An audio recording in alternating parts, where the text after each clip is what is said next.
नमस्कार। हिंदी कक्षा में आपका हार्दिक स्वागत और अभिनंदन है। आज हम पढ़ेंगे 9वीं कक्षा की कृतिका पुस्तक से एक बहुत ही मजेदार पाठ, किस तरह आखिरकार मैं हिंदी में आया, और जिसको लिखा है शमशेर बहादुर सिंह ने। यहाँ पर शमशेर बहादुर सिंह जी ये कह रहे हैं कि आखिरकार हिंदी साहित्य की ओर मेरा रुझान किस प्रकार हुआ, कैसे मैं हिंदी साहित्य की ओर मुड़ा।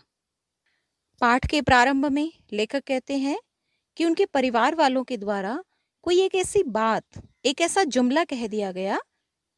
लेखक जिस भी हालत में थे और उनकी जेब में जो 5-7 रुपए थे, उसी को लेकर ही वो दिल्ली के लिए पहली बस जो उन्हें मिली उसी में चुपचाप चढ़े और चल दिए। मतलब कि परिवार वालों ने कोई ऐसी बात इनको कही होगी, कोई रोजगार से संबंधित, जिससे ये बहुत आहत हुए होंगे, जो बात इनके हृदय तक चुभ गई होगी, जिसे ये बर्दाश्त नहीं कर पाए होंगे।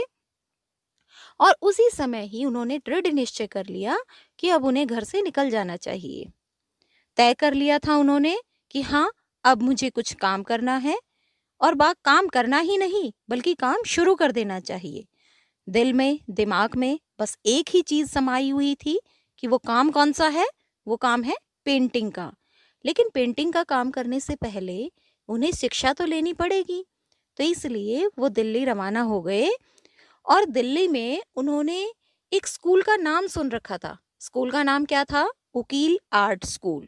उसका सिर्फ नाम सुना था, और वहां पर चल पड़े लेखक ड्राइंग की शिक्षा लेने के लिए, पेंटिंग का काम सीखने के लिए। तो वहां पर जब स्कूल में ये पहुंचे तो इनका इम्तिहान लिया गया, और इनका शौक देखकर या फिर इनके काम को देखकर ही इन्हें नाम मात्र की फीस लेकर ही भर्ती कर लिया गया। लेखक ने 2-3 जगह मकान तलाश किया, लेकिन इन्हें रहने के लिए उचित स्थान नहीं मिला। फिर इन्हें करोल बाग में सड़क के किनारे कमरा लिया, और वहां से रोजाना कनॉट प्लेस के लिए सुबह की क्लास में पहुंचने लगे। और इनका शौक देखिए ड्राइंग के प्रति, मतलब कितनी रुचि थी इनकी ड्राइंग के प्रति कि रास्ते में चलते चलते ड्राइंग बनाते। और इसके साथ साथ हिंदी से भी इनका लगाव था, जो कैसे प्रकट होता है कि ड्राइंग बनाते और साथ में कविताएं भी लिखते। लेकिन कविताएं लिखना, इसका मतलब ये नहीं था कि वो कविताएं प्रकाशित करवाने के लिए लिख रहे हैं, कि इनके मन में था कि ये कविताएं प्रकाशित होंगी, मुझे इसलिए बनानी है कविताएं। नहीं, बस ऐसे ही इनके मन में जो विचार आते थे उन्हें कविता के रूप में ये बुनते गए। इन्हें तो कभी इस बात का वहमो गुमान था ही नहीं कि ये कविताएं कभी प्रकाशित भी होंगी। बस मन में तरंग उठी और इन्होंने कुछ कविताएं बना दी। कुछ अंग्रेजी में, कुछ उर्दू में शेर भी लिखते। और जब ये अपने घर से चलते, कहाँ पर लिया हुआ था इन्होंने कमरा अपना? करोल बाग से कनॉट प्लेस के लिए जब वो जाते तो रास्ते में हर चीज, हर चेहरे को बड़े गौर से देखते, और फिर उसके बाद उसमें ये देखते कि मैं इसमें अपनी ड्राइंग के लिए क्या मुख्य तत्व खोज सकता हूँ, या पा सकता हूँ, या कभी पा भी सकूंगा। और उस चीज को निहारते निहारते इनकी आंखें थक जाती थी, बहुत थक जाती थी। मगर उस खोज का हर चीज और चेहरे और दृश्य या स्थिति और गति का अपना विशिष्ट आकर्षण कभी कम नहीं होता था। बस आंखों की मजबूरी थी। मतलब जिस चीज को देखना है उसे बड़े गौर से देखना, और ये सोचना कि वो अपनी ड्राइंग के लिए इसमें से क्या मुख्य तत्व खोज सकते हैं। तो आर्थिक तंगी तो इनके पास थी ही। तंगी को दूर करने के लिए ये क्या कार्य करते थे? साइन बोर्ड पेंट करते थे। और जब बहुत ज्यादा कमी हो जाती थी पैसों की, तो इनके भाई जो तेज बहादुर हैं, इनके बड़े भाई हैं, वो घर से कुछ रुपए भेज देते थे। तो इनके साथ में एक और मित्र रहते थे। वो महाराष्ट्र के थे, बेकार थे, बेकार मतलब बेरोजगार थे, और कभी कभी इलाहाबाद हॉस्टलों का जिक्र करते। लेखक कहते हैं कि इलाहाबाद माई वीकनेस, मतलब इनकी कमजोरी इलाहाबाद। इलाहाबाद के प्रति इनका इतना लगाव है कि तभी तो इनके मन में वो जो कविताएं गुनगुनाते रहते थे, वो इनके मन में कहीं ना कहीं रची बसी हुई थी। हिंदी के प्रति जो इनका लगाव था वो कहीं ना कहीं जन्म ले चुका था। बाहर से तो ये बहुत ठीक रहते, लेकिन अंतर्मन इनका उद्विग्न रहता, मतलब बेचैन रहता। और ये अपने आप को पूरी तरह से झोंक रहे थे किसमें, कि अपने आप को व्यस्त रखने के लिए। अपने को दृश्य और चित्रों में खो देने की क्षमता उनमें थी, लेकिन अंदर से बहुत दुखी थे। क्यों दुखी थे ये लेखक? इनकी पत्नी का देहांत टीबी की वजह से हो चुका था और दिल्ली की सड़कों पर अकेले घूमते हुए नजर आ रहे थे, नितांत अकेले। और घूमते घूमते कविताएं घसीटते, स्केच बनाते, अपनी खोली में आते और आकर अपने अकेलापन खोकर बोर होते। कवि को अपने एक मित्र की याद आती है। कौन है इनके मित्र? बीए के सहपाठी थे नरेंद्र शर्मा, एमए कर चुके थे और एक बार दिल्ली में उनकी मुलाकात हुई। तो हो सकता है कि वो कोई राजनीति में संलग्न थे या कोई पत्रकारी वसीला, मतलब कोई जरिया या माध्यम खोज रहे थे पत्रकारिता का। उनकी बहुत याद आती है अपने इन मित्र की, और उन मित्र के साथ साथ इन्हें किसकी याद आती है? बच्चन जी की।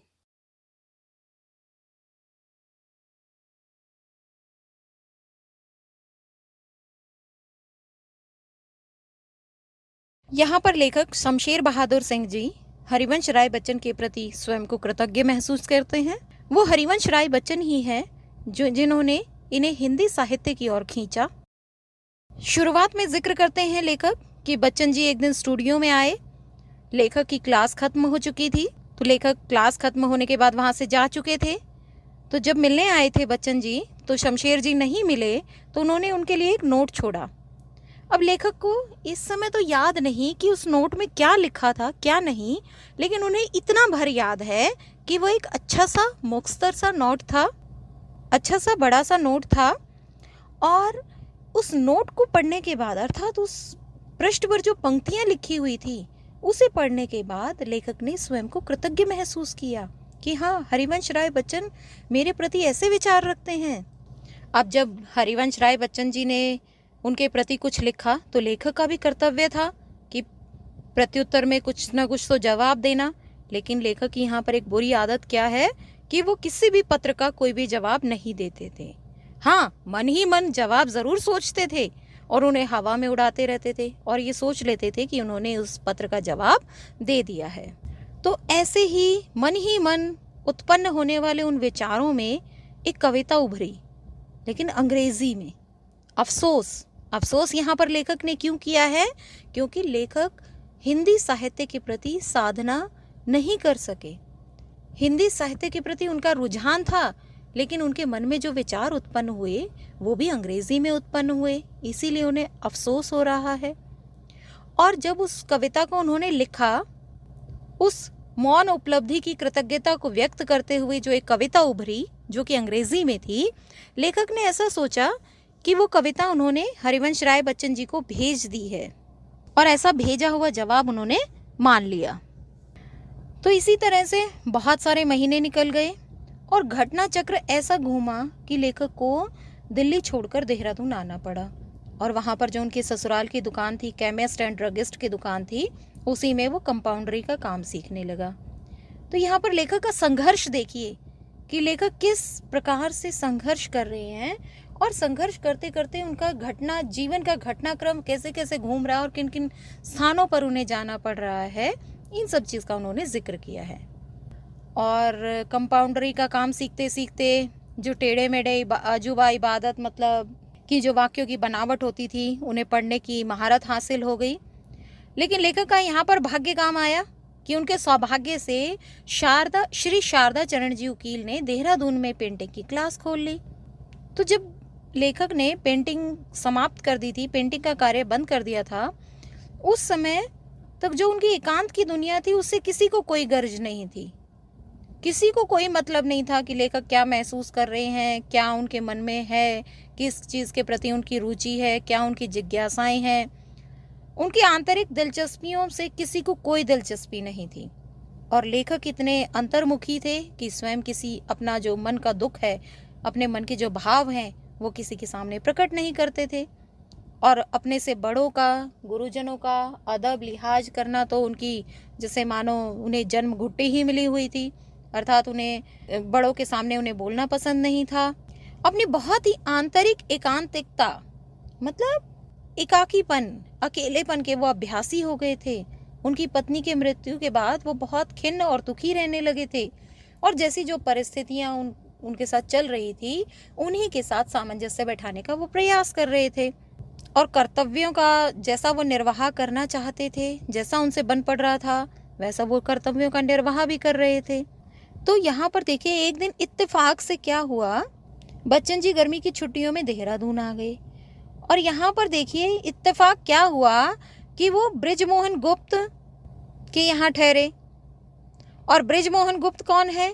लेखक के जो बड़े भाई हैं उनके मित्र हैं और उनके पिताजी और मेरे पिताजी बहुत अच्छे पड़ोसी रह चुके थे देहरादून में ही। तो इसलिए बच्चन जी एक दिन उनके साथ आए और डिस्पेंसरी में उनसे आकर मिले और एक दिन लेखक के मेहमान भी रहे। तो अब लेखक बच्चन जी के बारे में मतलब इतने कृतज्ञ अनुभव करते हैं कि इतना कृतज्ञता का भाव है बच्चन जी के प्रति कि जिसे वो कहते हैं कि मैं अपना सब कुछ भी वापस कर दूं तो भी उनकी कृतज्ञता के भाव को मैं समाप्त नहीं कर सकता। उनके प्रति इस कृतज्ञता को कम नहीं आंका जा सकता।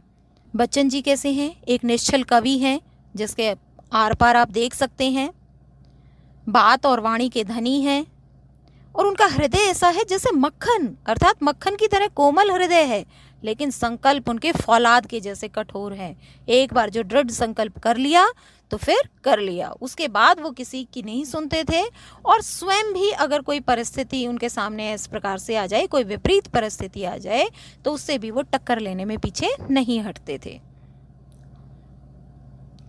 तो समय के बहुत पाबंद हैं। समय के बारे में वो जिक्र करते हुए कहते हैं कि एक बरसात का याद उन्हें आ जाती है। बरसात भी कौन सी? इलाहाबाद की। लेखक को गाड़ी में पहुंचना था लेकिन रात का समय था और जिनके यहाँ पर वो ठहरे हुए थे उन्होंने निवेदन किया कि भाई इस वक्त न कुली मिलेगा न तांगा मिलेगा, तुम कैसे जाओगे, सुबह तक रुक जाओ। लेकिन नहीं, बच्चन जी ने बिस्तर को कंधे पर रखा और चल पड़े स्टेशन की तरफ। मतलब उनका ये मानना था कि जहाँ पर पहुँचना है वक्त पर पहुँचना है। वक्त के बहुत बड़े पाबंद थे। अपने साथी के लिए, अपने मित्रों के लिए जान तक हाजिर करने वाले बच्चन साहब ने ही शमशेर बहादुर सिंह के लिए इतने प्रयास किए कि जिन्हें वो आजीवन नहीं भूल पाएंगे। बच्चन जी एक दिन ऐसे ही अपने मित्रों के साथ जा रहे थे तो मित्रों के साथ जाते जाते बहुत जोर की आंधी आई थी। सड़क पर बड़े बड़े पेड़ पीछे पड़े थे, टीन की छतें उड़ गई थी और लेखक को याद आता है कि जब वो बच्चन जी के साथ चल रहे थे उस समय पर कैसे बच्चन जी एक पेड़ के नीचे आने से बाल बाल बचे थे। तो उसी को याद करके ही बच्चन जी ने कविता लिखी थी, प्रबल झंझावात साथी। और बच्चन जी के बारे में वो बताते हैं, लेखक बताते हैं कि जो तूफान उन्होंने उस समय बच्चन जी के साथ देखा, प्रकृति का वो रूप देखा, वो वैसा उससे भी भयंकर रूप जो है उनके हृदय में उठ रहा था। ऐसा तूफान उनके मन मस्तिष्क की दुनिया से गुजर रहा था। वो तो इस सामान्य तूफान से भी प्रबल था। क्या था कि उनकी पत्नी का वियोग हो गया था, उनकी पत्नी की मृत्यु हो गई थी। और उनकी पत्नी कैसी थी? जो इस मस्त नृत्य करते शिव की उमा थी, आत्मा से अर्धांगिनी, सन 30 के भावुक आदर्शों और उत्साहों और संघर्षों की युवा संगिनी। लेखक तो सिर्फ कल्पना मात्र ही कर सकते हैं कि वो कवि के लिए क्या कुछ न रही होगी। ऐसे पत्नी का वियोग उनसे हुआ, लेखक से हुआ, तो उनके मन मस्तिष्क पर क्या न गुजर रही होगी। उनका मन मस्तिष्क किस दुविधा से गुजर रहा था, इसी बात को सोचकर ही लेखक हैरान है। अब कहते हैं कि इलाहाबाद जब बच्चन जी ने खींचा तो उसको इलाहाबाद तक लाने के लिए सिर्फ और सिर्फ बच्चन जी का ही पूर्ण सहयोग है। इलाहाबाद मुझे बच्चन जी खींच कर ला सकते थे, कोई इसकी संभावना की कल्पना भी नहीं कर सकता। और यहाँ तक कि लेखक को स्वयं भी विश्वास नहीं था कि वो इलाहाबाद भी आ सकते हैं। और तब तक लेखक बच्चन जी को जानते ही कितने थे? सिर्फ नाम मात्र के ही। लेकिन जितना लेखक ने बच्चन जी को जाना, वो सटीक जाना और उनके बारे में जितनी वो बात करते हैं वो पूर्णतः 100% सही है। जब लेखक अपने ससुराल में केमिस्ट एंड ड्रगिस्ट की दुकान पर बैठे कंपाउंडरी का काम सीख रहे थे और बच्चन जी उन्हें इलाहाबाद ले जाना चाहते थे। बच्चन जी ने ये कहा कि तुम इलाहाबाद चलो और एमए करो।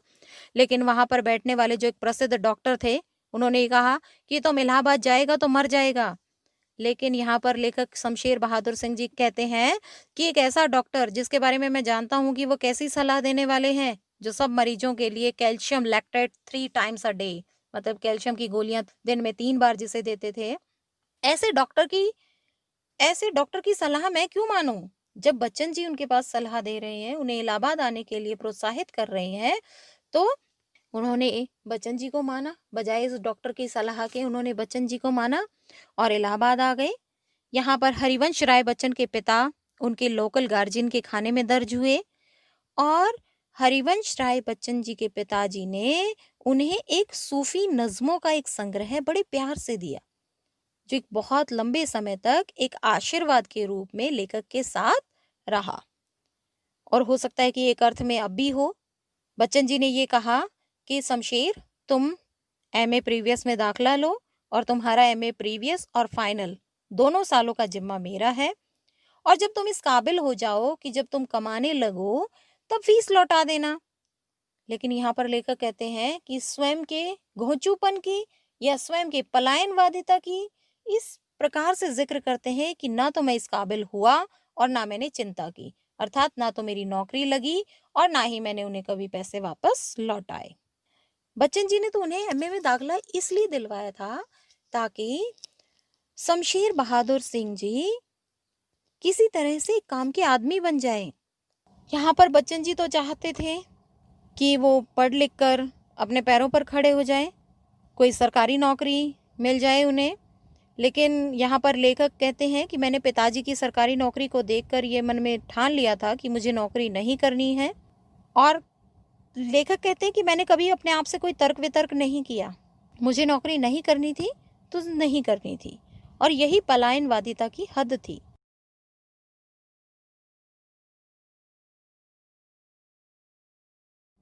लेखक अब अपनी साहित्यिक यात्रा का जिक्र करते हैं कि आखिरकार उन्होंने हिंदी साहित्य में कदम कैसे रखा। सर्वप्रथम तो उनके प्रेरणा स्रोत के रूप में हरिवंश राय बच्चन ही हैं। उन्हीं के अथक प्रयासों से ही शमशेर जी ने हिंदी साहित्य में कदम रखा। जैसे बच्चन जी ही उन्हें इलाहाबाद घसीट कर लाए, अर्थात इलाहाबाद एमए करवाने के लिए लेकर आए। उनके लोकल गार्जियन के खाने में दर्ज हुए उनके पिताजी, उनकी फीस उन्होंने दी और हर संभव वो प्रयास किया जो वो कर सकते थे। हरिवंश राय बच्चन जी के पिता, जैसे मैंने अभी बताया कि उनके लोकल गार्जियन के खाने में दर्ज हुए, जिन्होंने उसे एक सूफी नज़्मों का संग्रह सहसने दिया, जो एक अरसे तक आशीर्वाद के रूप में अभी तक उनके साथ है। और यहाँ पर बच्चन जी के साथ साथ वो सुमित्रा नंदन पंत जी को भी याद करते हैं। क्या कहते हैं कि सुमित्रा नंदन पंत जी की सहज कृपा से इंडियन प्रेस में अनुवादक का काम मिला, और जब इन्होंने एमए प्रीवियस में, कब 1933 में एमए प्रीवियस में दाखिला लिया, लेकिन इम्तिहान दिए बगैर ही ये यूनिवर्सिटी छोड़कर जा चुके थे, तब तक इनकी सरस्वती और चांद पत्रिका में कुछ कविताएं छप चुकी थी। मतलब इन्होंने लेखन कार्य प्रारंभ कर दिया था। हिंदी भाषा के प्रति रुझान, इनकी रुचि यहाँ प्रकट होती है। अभ्युदय में प्रकाशित लेखक एक सोनेट को बहुत पसंद किया गया और कहा गया कि वास्तव में यह खालिस सोनेट है। निराला जी और पंत से प्राप्त संस्कारों से ही ये हिंदी साहित्य की ओर आकृष्ट हुए। जैसा कि लेखक स्वयं कहते हैं कि हिंदी ने क्यों मुझे उस समय अपनी ओर खींचा, इसका स्पष्ट कारण तो मेरी चेतना में निराला और पंत थे। अर्थात निराला और पंत, निराला कौन? सूर्यकांत त्रिपाठी निराला जी, और पंत सुमित्रा नंदन पंत जी से प्राप्त संस्कार से ही हिंदी साहित्य की ओर प्रोत्साहित हुए। इसके साथ साथ इलाहाबाद प्रवास और इलाहाबाद के हिंदी साहित्यिक वातावरण में मिलने वाला मित्रों का स्नेह भी इन्हें प्रोत्साहन देने वाला था, जो आज भी इन्हें अपनी ओर खींचता है। हरिवंश राय बच्चन जी के काव्य संग्रह है निशा निमंत्रण। तो लेखक ने मन ही मन निशा निमंत्रण के कवि के प्रति शीर्षक से एक कविता लिखी, हरिवंश राय बच्चन जी के प्रति कृतज्ञता का भाव प्रकट करने के लिए। और उस कविता पर पंत जी ने संशोधन भी किया। संशोधन कार्य सुमित्रा नंदन पंत जी के द्वारा किया गया। लेकिन वो कभी भी प्रकाशित नहीं हुई और लेखक कहते हैं कि उसकी एक प्रति सुरक्षित आज तक मेरे पास है। मेरे पास आज भी अप्रकाशित सुरक्षित है और उसका बच्चन जी को भी नहीं पता। उसके बाद धीरे धीरे ये साहित्यिक नदिया में तैरते तैरते एक कुशल हो गए। तो इन्होंने रूपाब ऑफिस में प्रारंभिक प्रशिक्षण लेकर बनारस हंस कार्यालय के कहानी शाखा में चले गए और अंततः लेखक कहते हैं कि कैसे आकस्मिक मोड़ के पीछे बच्चन जी की सजग प्रतिभा रही है, जो दूसरों को नया प्रतिभ जीवन देने की नैसर्गिक क्षमता रखती है। मतलब कैसे हरिवंश राय बच्चन जी ने धीरे धीरे इन्हें उस साहित्य की ओर मोड़ दिया, उस हिंदी साहित्य की ओर मोड़ दिया जिससे ये बेखबर थे। और धीरे धीरे इनका ऐसा रुझान हुआ कि ये बहुत अच्छी कविताएं लिखने लगे, बहुत उच्च। यहाँ पर शमशेर बहादुर सिंह जी की एक कलाकृति देखिए, कलाकृति का उत्कृष्ट नमूना है। पाठ को अच्छी प्रकार से समझने के बाद हम इसका प्रश्न अभ्यास करते हैं। पहला प्रश्न है, वह ऐसी कौन सी बात रही होगी जिसने लेखक को दिल्ली जाने के लिए बाध्य कर दिया। तो जैसा कि हमने पाठ के प्रारंभ में ही देखा, कोई एक ऐसी बात या जुमला लेखक के परिवार वालों के द्वारा कह दिया गया कि लेखक की जेब में जितने भी 5-7 रुपए थे, उन्हीं को लेकर उन्हें जो पहली बस मिली उसी से वो दिल्ली के लिए रवाना हो गई। तो हमसे ये पूछा गया है कि वह ऐसी कौन सी बात रही होगी। तो यहाँ पर हमने देखा पाठ में कि लेखक बेरोजगार थे, उनके पास कोई काम धंधा नहीं था और उनकी बेरोजगारी ही हो सकता है कि मुख्य कारण बनी हो। उनके परिवार वालों ने उनके रोजगार से संबंधित कोई ऐसी बात कही हो जो इन्हें हृदय तक चुभ गई हो और उसी बात से ही आहत होकर लेखक की जेब में जो 5-7 रुपए थे उन्हीं को लेकर दिल्ली के लिए जो उन्हें पहली बस मिली उसी से वो रवाना हो गए। तो यहाँ पर हम कह सकते हैं, इसका जो हमने एक मुख्य बिंदु हम पकड़ेंगे इस वाक्य में, क्या होगा मुख्य बिंदु कि बेरोजगारी, लेखक की बेरोजगारी, कि लेखक बेरोजगार थे। उनके हो सकता है कि उनके परिवार वालों ने उनसे कुछ ऐसा कहा होगा, उनके रोजगार से लेकर रोजगार से संबंधित कोई बात कही होगी जिसे जो इनके हृदय को चुभ गई होगी और उसी बात से आहत होकर ये दिल्ली के लिए पहली बस से ही रवाना हो गए। दूसरा प्रश्न देखिए, लेखक को अंग्रेजी में कविताएं लिखने का अफसोस क्यों रहा होगा। तो इसका उत्तर हम क्या लिख सकते हैं, लेखक ने अफसोस जाहिर क्यों किया है, अफसोस क्यों प्रकट किया है। हम ये मानेंगे कि जिस समय पर लेखक ने अंग्रेजी में कविता लिखी उस समय पर भारत की भाषा हिंदी थी।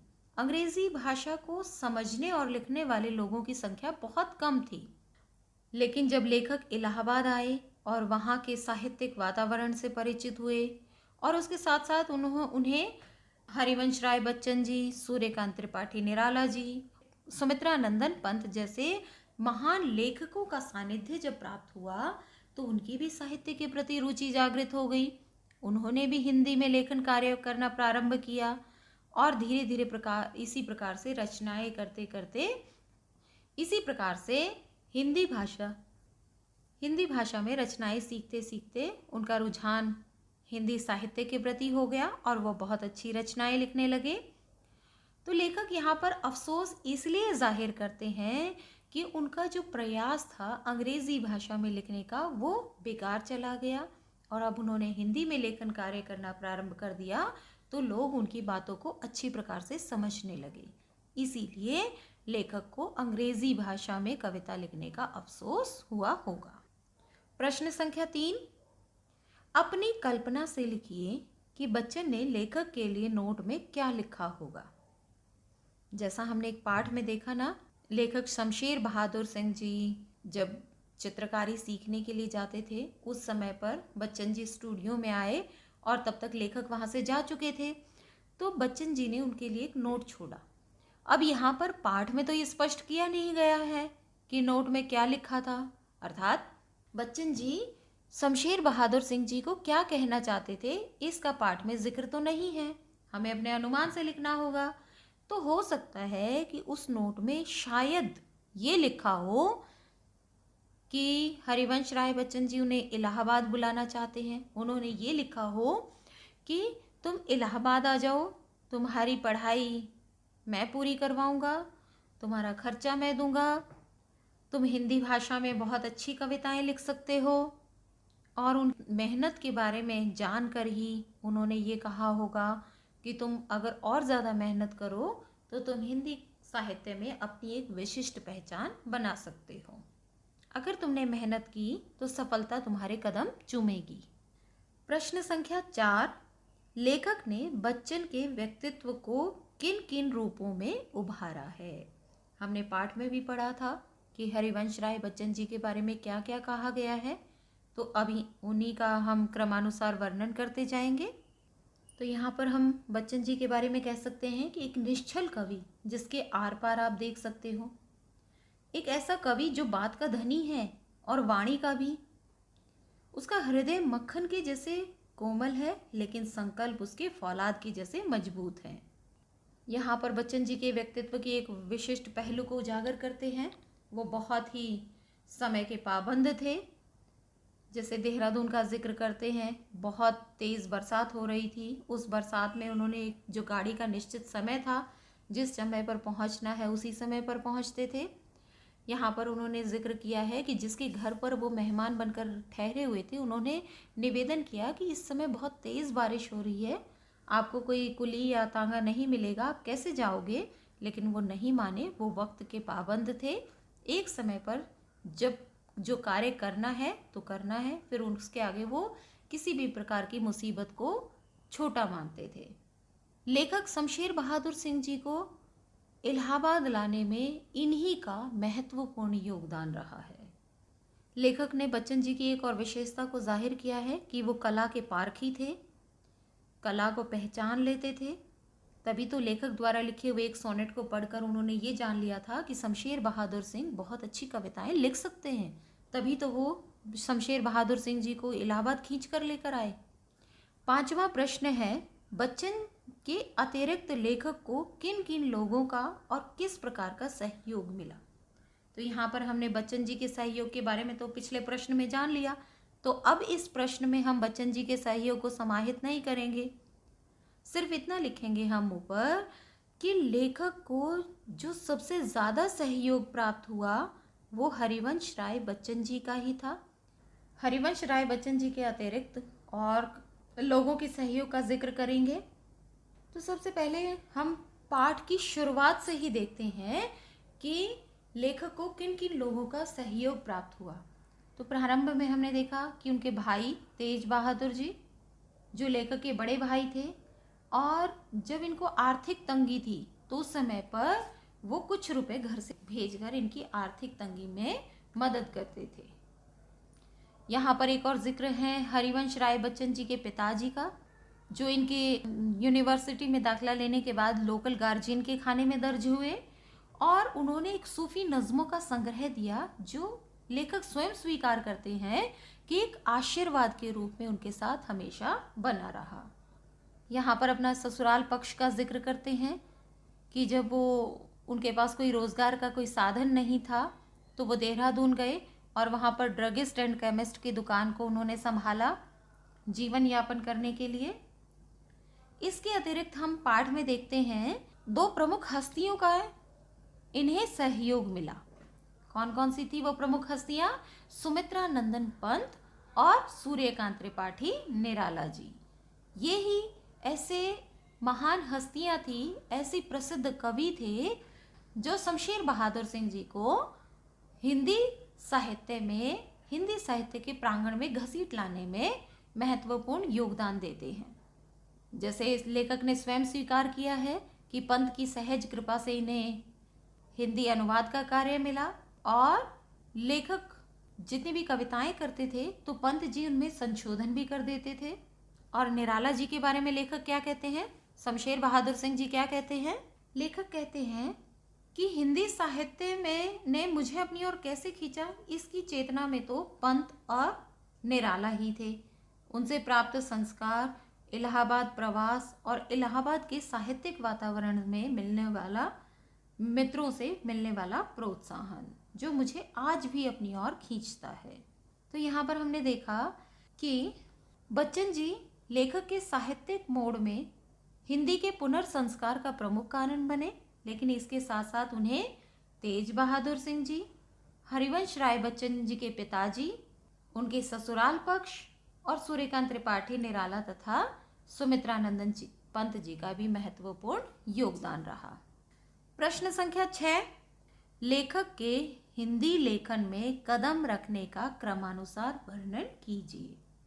तो यहाँ पर हमने पीछे पाठ में भी एक बार देखा था कि क्या था क्रमानुसार वर्णन। मुख्य प्रेरणा स्रोत के रूप में हरिवंश राय बच्चन जी, उनके पिता इनके लोकल गार्जियन के खाने में दर्ज हुए, लेकिन एक जो सूफी नज़मों का संग्रह उन्हें दिया था उसकी छाप इनके लेखन में भी बहुत महत्वपूर्ण भूमिका अदा करती है।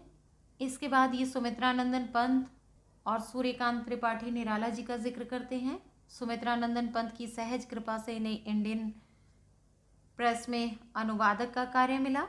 1933 में जब लेखक प्रीवियस का इम्तिहान दिए बिना ही यूनिवर्सिटी छोड़कर जा रहे थे, उस समय पर कुछ रचनाएं इनकी सरस्वती और चांद पत्रिका में छप चुकी थी। अभ्युदय में प्रकाशित एक सोनेट को बच्चन जी ने बहुत पसंद किया था। निराला और पंत जी के प्राप्त संस्कारों से हिंदी साहित्य की ओर उन्मुख हुए, हिंदी साहित्य की ओर आकर्षित हुए। एक और जिक्र करते हैं लेखक यहाँ पर, हरिवंश राय बच्चन के काव्य संग्रह निशा निमंत्रण की कविताओं से प्रभावित होकर शमशेर बहादुर सिंह जी ने एक कविता लिखी और उसका शीर्षक क्या लिखा, निशा निमंत्रण के कवि के प्रति, और जिसमें पंत जी ने संशोधन भी किया, लेकिन उस कविता को इन्होंने कहीं छापने के लिए नहीं दिया और ना ही किसी को बताया। यहाँ तक कि स्वयं बच्चन जी को भी नहीं पता कि उन पर इस प्रकार की कोई कविता लिखी गई है। इसके बाद सरस्वती में छपी एक कविता ने निराला जी का ध्यान आकृष्ट किया। निराला जी ने देखा कि कितनी महत्वपूर्ण कविता है वो, इसको लिखने वाले कौन हैं, उनको ढूंढा। रूपाब ऑफिस में प्रारंभिक प्रशिक्षण लेकर वे बनारस हंस कार्यालय की कहानी में चले गए। यानी कि रूपाब भी एक पत्रिका का नाम है और हंस भी एक मासिक पत्रिका का नाम है, और उसकी कहानी शाखा में चले गए अर्थात वो। तो यहीं पर लेखक की साहित्यिक यात्रा का जिक्र हुआ, क्रमानुसार वर्णन किया कि लेखक कहाँ से प्रारंभ किया, उन्होंने किस प्रकार से लेखन कार्य किया। इलाहाबाद बच्चन जी उन्हें घसीट तो लाए थे, लेकिन उनका मन यहाँ बहुत मुश्किल से लगा। वो बीच में इन कक्षाओं को छोड़कर बीच में ही कई बार जा भी चुके थे, बीच में ही कक्षाओं को छोड़कर जा चुके थे, लेकिन धीरे धीरे उनके यहाँ पर पैर जमने लगे और वो बहुत अच्छी कविताएं लिखने लगे। प्रश्न संख्या 7, लेखक ने अपने जीवन में जिन कठिनाइयों को झेला है उसके बारे में लिखिए। तो यहाँ पर हमने देखा कि लेखक का पूरा जीवन ही दुविधाओं से ग्रस्त था। लेखक बहुत अभाव में जीते रहे, बहुत परेशानियों से जूझते रहे, जिनका हम क्रमानुसार वर्णन करते हैं। तो लेखक ने अपने जीवन में निम्न कठिनाइयों को झेला है, जिनका वर्णन इस प्रकार है। सबसे पहला हमने पाठ की पहली पंक्ति ही हमने क्या देखी थी कि लेखक के परिवार वालों ने ऐसी कोई कटु बात कह दी जो इनके हृदय को अंदर तक चुभी होगी।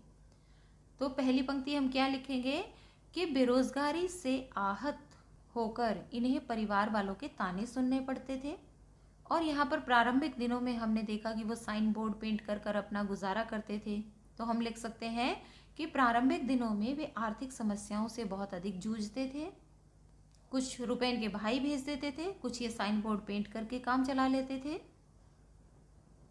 लेखक की पत्नी का देहांत टीबी की वजह से हो गया था। पत्नी वियोग इन्हें झेलना पड़ा।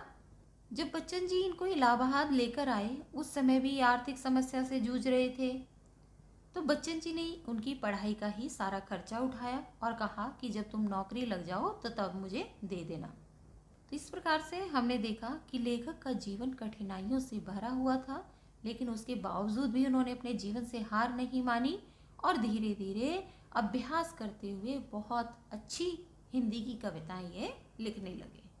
तो प्यारे बच्चों, यहीं पर हमारा पाठ समाप्त होता है और मैं आशा करती हूँ कि आपको ये पाठ बहुत अच्छे प्रकार से समझ में आ गया होगा।